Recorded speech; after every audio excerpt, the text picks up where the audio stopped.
Update India TV, हर खबर सच्चाई। डोंगरखर्डा येथे जगद्गुरू नरेंद्राचार्य महाराज संस्थान अंतर्गत शिबिरात 101 जणांनी केले रक्तदान। कळंब तालुक्यातील डोंगरखर्डा येथे जगद्गुरू नरेंद्राचार्य महाराज संस्थानमार्फत दरवर्षी रक्तदान महायज्ञाचे आयोजन केले जाते।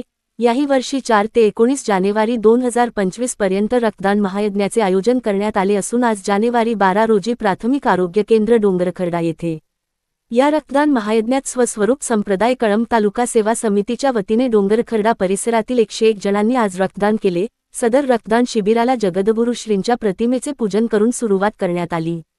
सदर शिबिराच्या उद्घाटनप्रसंगी गावातली प्रतिष्ठित नागरिक गजानन पंचबुद्धे, गुरुदेव राऊत, शासकीय ब्लड बँकेचे PRO खडसे सर्व त्यांचे सहकारी इतर मान्यवर तसेच सर्वच कळंब येथील स्वरूप संप्रदायातील भक्तगण उपस्थित होते। महाराष्ट्रात sickle cell, anaemia, thalassaemia, haemophilia, blood cancer, kidney failure patient जास्त प्रमाणात आढळतात। अशा रुग्णांना वारंवार रक्ताची नितांत आवश्यकता असते। यासाठी महाराष्ट्र शासनाच्या रक्तपेढ्यांना रक्त बाटल्या देण्याचे संप्रदायामार्फत निश्चित केले होते। यावर्षी सुद्धा जगद्गुरू रामानंदाचार्य श्री स्वामी नरेंद्राचार्य महाराज संस्थानच्या वतीने शासनाच्या रक्तपेढ्यांना 1 लाख रक्तकुपिका देण्याचा संकल्प केला आहे।